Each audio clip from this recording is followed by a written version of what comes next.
On the last day of the 2022-2023 season for the Daily Energy Markets podcast.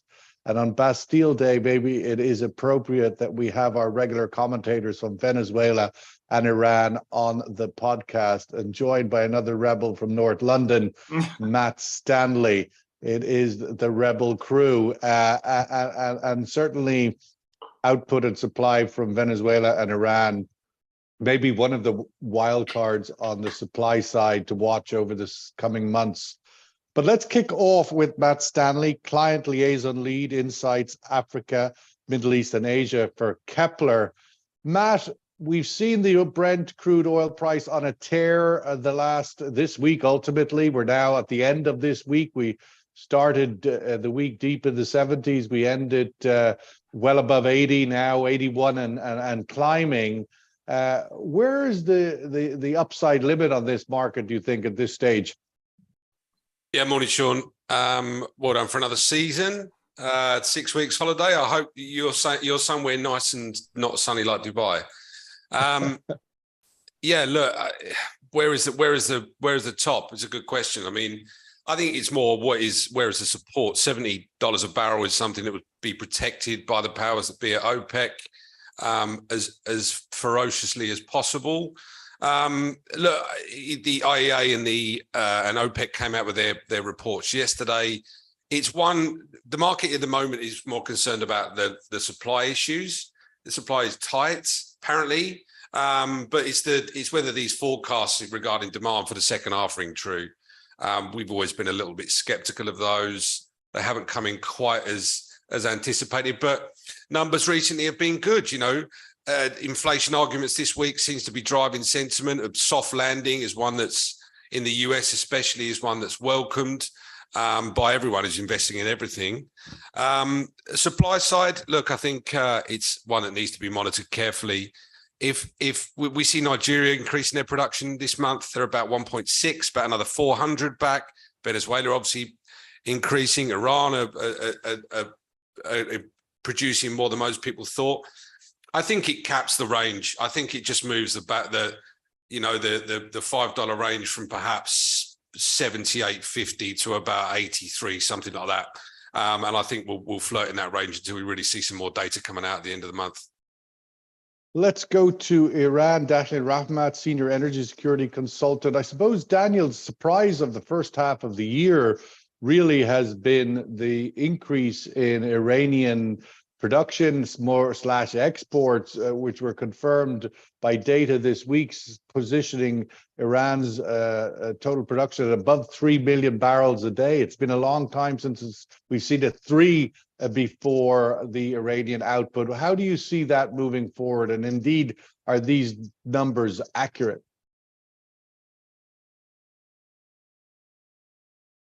Daniel, are you with us? Daniel, okay. Daniel. Hi, there Sean. we go. Yes, sir. Sorry, my mic was mute. Look, yeah, this data is correct. Iran is now producing more than 3 million barrels per day. There is also some more oil coming from Russia through the Caspian Sea. This is not a very huge amount, but there is a lot of refined products coming into Iran. So Iran is also exporting a remarkable amount of crude, gas condensates, and refined products, mostly to China and some neighboring countries, including Afghanistan. And also Iran is exporting a remarkable amount of petrochemical products. So Iran's output is very significantly high these days. Recently, Iran also agreed with Iraq to receive oil and refined products, especially the heavy fuel oil from Iraq in return for the gas money, which Iraq is not able to pay to Iran. So Iran's going to have even more oil, Iraqi oil, Russian oil, and Iranian oil, abundant amount of Iranian oil as well. Iran's going to become a player in the market again. But the important point is Iranian products and the Iranian market is exclusively limited to China, and in China, exclusively limited to Shandong, the teapots. That would limit Iran's hands in dictating its prices or anything, its bills to the market. Iran is going to be tied to the wheels of the teapots in China. Last month, the teapots imported less oil than May from Iran. Iranian export reached more than 1.5 million in May, but in June, the imports in China from Iran reduced by 200,000 barrels, which is 1.3 million barrels per day. I think Iran is reviving its industry, but with significant discounts to Chinese and very limited markets to Shandong. So Iran is not going to become a natural player in the market. And well, it is. In some ways, it is an unnatural market. So the fact that it's, I don't, what is natural anymore in some regards. Let's go to the unnatural. In Venezuela, Jose Shalhoub, political risk and oil analyst, consultant at Venergy Global, sitting in Caracas. Jose, another kind of surprise story of the first half of the year, like Iran, Venezuela seems to be finding a way forward with its relationship with the United States. And as a result, the oil industry seems to have a bit of life. What's your reading on the situation in the first half and the outlook for the second half? Thank you, Sean. Thank you very much. Well, yes.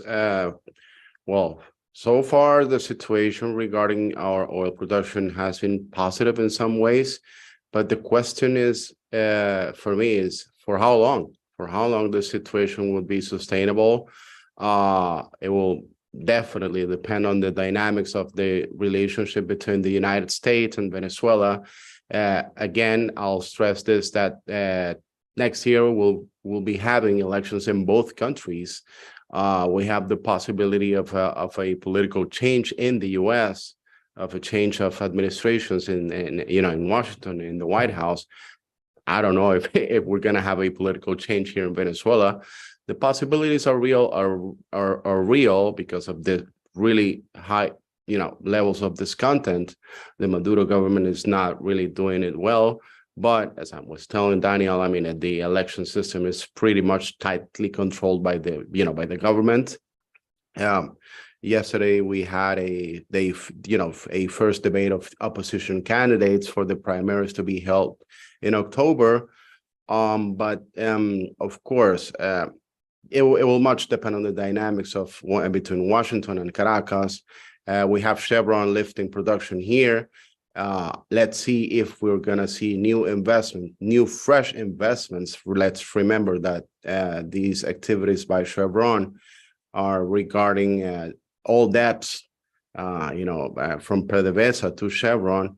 Of course, it's representing some lifting of Venezuela's oil production. According to the latest OPEC monthly report, Venezuela reflected around 20,000 barrels of recovery of production, but still it's far away from the millions of barrels per day of production aimed by the Venezuelan government by the end of this year. So let's see what happens. There's lots of another variables at play. We have Guyana as another competitor. So let's see what happens. Matt, we had asked the question, and it was the survey question from April 3rd, just popped up on the screen a little earlier, and maybe the producers will bring it back, that will IEA and OPEC need to revise their demand outlook for the second half of the year, for the whole year, but ultimately what's going to happen in the second half? That survey question on April 3rd said 65% of our audience, 100 people, answered yes, they would. But we saw yesterday, Matt, that the IEA downgraded their demand forecast very slightly down to 2.2, and OPEC increased their forecast for the year up to 2.4. You would say they were kind of rounding errors, marginally different, but still very robust demand despite all the talks of cuts. What's your read on the reports from OPEC and IEA yesterday? Yeah, look, I mean, again, I want to have what they have for breakfast every day. It's incredibly bullish, full of sugar. But look, I mean, you're right. The group are about 200,000 barrels a day apart in terms of their demand forecast, which is a happy moment for both of them. It depends all what happens with China, second half. I mean, if you look at it in the prism of just China, which the majority of the world is, because everyone's waiting for them to come back. June crude imports year on year were up 45%. You know, they imported, I think, just under 200 million barrels in June 2022, and it was nearly 290 in June this year. Whether that's stockpiling because they see flat price getting higher, or it's maintenance season, so that those data is just coming in, it doesn't matter. The market will look at it saying, oh, China's doing well. Last year, Chinese demand was at the lowest since 1991 in terms of, you know, demand growth. That can only get better. And I think that the two groups, IEA and OPEC, are looking at things thinking, well, look, you only have to go to DXB, which I've been far too many times over the last 6 weeks, and see how busy it is. And, you know, I had the sad, unfortunate episode of flying into London Stansted recently, and you know, the infrastructure in the UK can't cope. Demand is there. People are traveling. What it means for diesel demand, I think diesel demand as the world's biggest industrial use fuel is going to be key to see what's really happening in the second half. But, you know, gas oil refining margins in Europe are doing well. The demand forecasts are ringing true right now. Whether they need to adjust them, if they do, I think it's somewhat negligible. Matt, when you see those kinds of demand forecasts being maintained, by the way, okay, they were tweaked yesterday, but ultimately the reading from the beginning of the year has always seemed rather bullish, and yet we are in a supply cut narrative from the OPEC plus group. How long do you think that's sustainable? Can Saudi keep this 1 million barrel unilateral off the table through the second half and prices remain relatively calm? Or would you expect Saudi to come back to the market with that million? Your thoughts on the outlook for the unilateral Saudi cut? Well, look, I think it's a very good question. And one has got to look at it. The dynamic of why Saudi took the initiative to cut themselves when other members of the group are either maintaining, the UAE said that they wouldn't voluntarily cut more production. Like I said, Nigeria are producing more, Venezuela are coming back, Iran are producing more. So I think that if the narrative was to be maintained that members, the vast majority of the group are increasing production and the Saudis sat by and did nothing, I think flat price would be in certainly a different, have a different mindset right now. So what the Saudis have done have effectively taken one for the team and said, you know, people who are a lot more fragile when it comes to oil income, to balance fiscal budgets, they are increasing.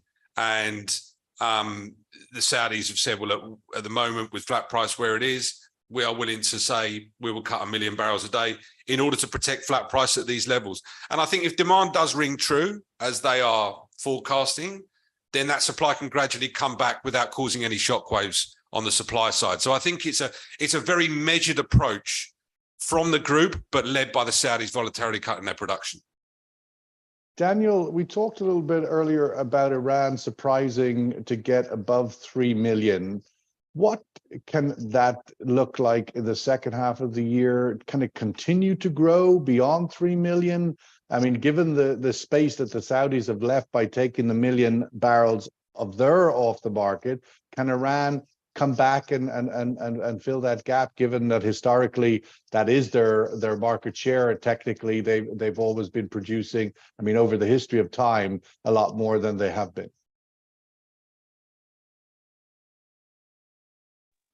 The answer is yes, Sean. Iran has at least 700,000 barrels of spare production capacity, yet not operational because of the sanctions and no market for that. As I told you, Iran has agreed with Iraq to receive Iraqi crude in return for its gas money. Iran has also invested in some fields, especially the West Karun cluster of oil fields, which are very big ones shared with Iraq, and they're now operational. They're producing more than before the sanctions. And also Russian companies have also invested in Iranian upstream sector. At least 6-7 oil fields are now under development by Iraq, by Russians. Some of them have started production. So Iran has at least, as I know, more than K barrels per day of production capacity, which can Above deliver current levels, above current levels. above current levels. Yes, and I think Iran has the capacity to produce more than the current levels. But there, as I told you, the problem is the market. The demand in China is limited to Shandong. I mean, it's interesting that you say the problem is the market, their market opportunity. What is about the problem of the politics? Are there no problems with politics anymore? I mean, what happened to these things called sanctions and the nuclear agreement or the lack thereof? How do you interpret that coexisting with this increased Iran production? You know, American policy regarding Iran is to keep a window, but a limited window for Iran to sell as much oil as they can in that specific window, which is the Shandong province in China. As long as Iran does not seize any tanker in the Gulf or the Strait of Hormuz or the Gulf of Oman, they don't have any problem for selling the oil. Sometimes they sanction or they seize some Iranian tankers, as they did to one in the Indian Ocean, which resulted into the retaliation of seizing the Chevron tanker or the blah blah. Recently Indonesia captured an Iranian tanker while doing STS operation in their waters. It's exactly the same what they did after Iran seized the Korean tanker. So Americans have placed some obstacles, some measures, some controls over Iranian so-called smuggled oil to China, but they're not closing that because of two major reasons. The first is geopolitical, and the second one is economic. The first is they do not want more headache while there is a huge conflict going on in Ukraine. As you know, they withdrew from Afghanistan immediately because they had the prediction that a big war is going to happen in Europe. So they're not looking for any other crisis in this region. The second one is, okay, let them sell their oil. You know, oil is a pool. Wherever the oil comes in, eventually the net would benefit the whole global demand side. So I think they're not going to make any special problem for Iranian oil deliveries, but China itself does not want the other ports, the other refineries to be actually exposed to the risk of the US sanctions. That's why they're just limiting Iranian oil to the teapots and things like that. Which could, of course, come. It could come at any time. That's the thing. That's, I suppose, exactly. the reminder. The Americans and like the Indonesian example you mentioned. Sean, can I just add one thing on the back of what Daniel's just saying? Yeah. We had Iranian oil exports in June 2023 at the highest since April 2019. So it's over a 4-year high, and that trajectory is continuing to go up from where they were. I agree with Daniel. I mean, all these barrels where people were worried about Russia displacing not just Middle Eastern barrels, but also what's happening exports from Iran, market share is continuing to be picked up by these guys, including the Saudis as well, regardless of who's buying Russian oil.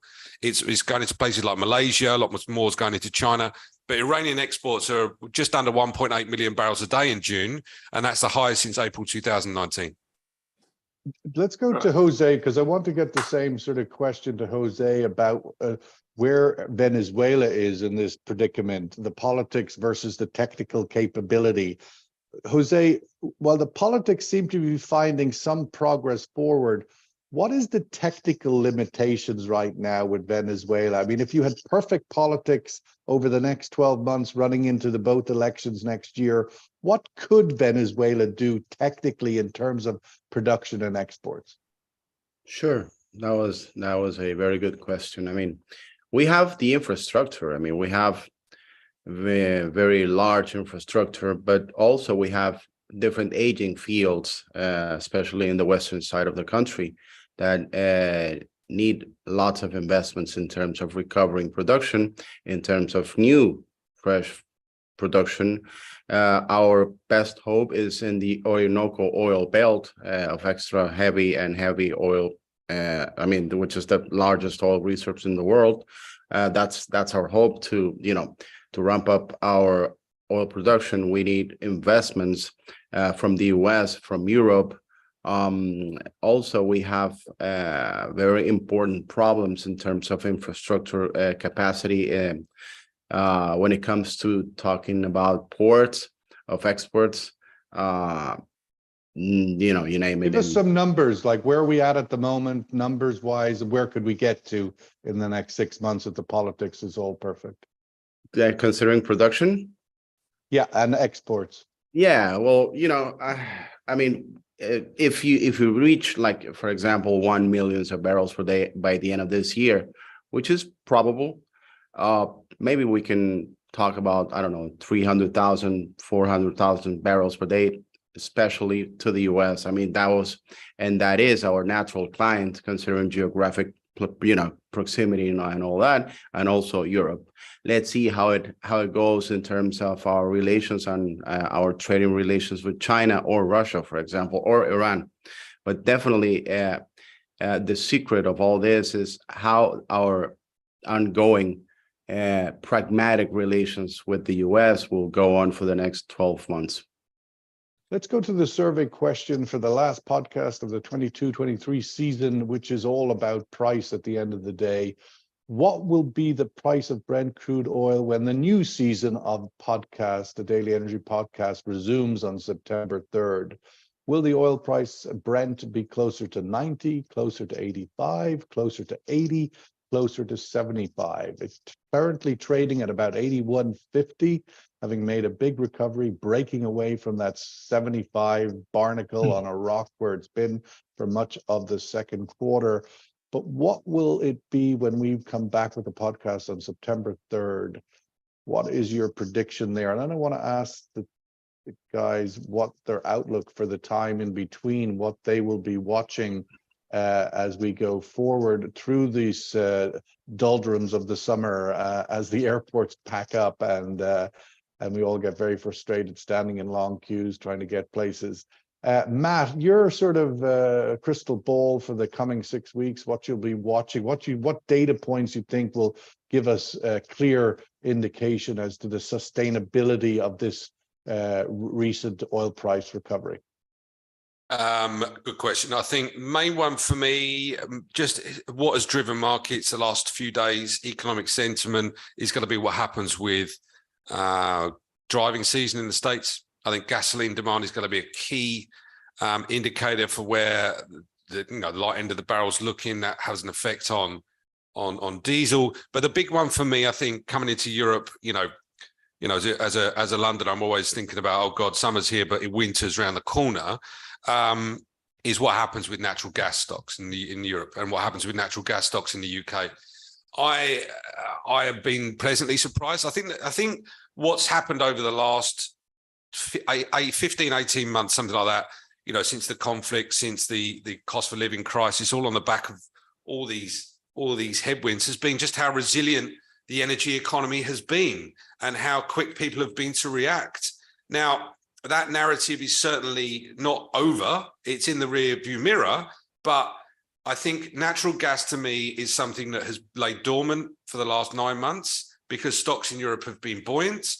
If Europe start drawing down on that and people are scrambling around for gas in, say, October, when we're coming into the start of Q4 and winter season, that could drive the whole energy complex back up. I don't think it will get to the point where it was when everyone was panicking about what Vladimir did in March last year. But, diesel is certainly the one to watch. European refining margins are back over $20 a barrel now, have roofed this week actually by about $3 or $4. And because we are coming into that season and the oil market is a fickle one, it quickly changes. So I think driving season in the States, that will look at where inflation is, that will move what the market makers are doing and those big liquidity funds. But from a fundamental point of view, I'll be looking at gas stocks because that could drive the rest of the energy complex up as well.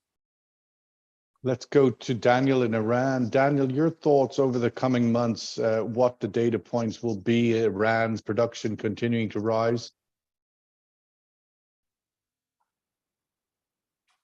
Yeah, I think Iran is going to continue production. Actually, that is going to rise, but I'm not sure whether Chinese are going to buy that much oil. On the other hand, I'm very afraid somehow as an Iranian, about the resumption of the Kurdish oil pumping through Turkey. There is 400,000 barrels of Kurdish oil in suspended production in Kurdistan. And whenever that oil comes to the market, many others would be threatened. The European markets are not are under pressure. I'm not sure whether they're going to export oil to Israel anymore, because through the argument which they have made with Baghdad, they're not. I don't think they would be able to sell oil to Israel anymore. But there would be 400,000 more barrels in Europe, and that would significantly impact the market. We should wait and see. But Iran is going to continue production increase, not very sharply. But anyway, I believe that regardless the tanker actually problem which Iran is already facing with, Iran is going to continue production increase. And Daniel, just to get your quick two seconds worth of views on the geopolitics in the region, does it feel from Tehran that the Saudi-Iranian rapprochement is real, is bankering in, and is delivering results? To me, the Saudi-Iran rapprochement is a part of the Saudi-Chinese deal, because Iran has so far reached sort of agreement with Saudis in the areas, the geopolitical areas that Iran already had the upper hand in Syria, in Lebanon, in Yemen, elsewhere. Iran militarily and geopolitically had the upper hand. We are not yet witnessing any sort of significant gain in terms of economics between Iran and Saudi Arabia. Recently, Saudi Arabia and Kuwait announced that Iran has no right over the joint Arash-Dora oil gas field in the Gulf. So I'm not sure whether Iran has gained enough out of that. But China has enough leverage on Iran to push Iran for any sort of deal with its neighbors, because the security in the region is the first priority of China, more than United States or even the Europe. So Chinese are pushing Iran. Similar thing is about to happen between Iran and Russia. Recently, there was an announcement in the GCC that Russia also participated in the announcement that was pushing Iran towards making a deal or something with the UAE regarding the Three Islands crisis between the two countries. So the more Saudi Arabia and the GCC are getting closer to the so-called the East, Iran is going to face with new challenges dictated by Russia and China for making deals in the areas which Iran and them have not yet reached a sort of conclusion. So I believe that Iran has to look for more economic opportunities instead of looking for geopolitical crisis, actually the conclusion to the geopolitical problems it has with its neighbors. Right, interesting. Last word to Jose in Venezuela. Jose, the outlook for the coming months, what you'll be watching, the political process gets underway, as you said, in the presidential election. Is that meaningful or just theater?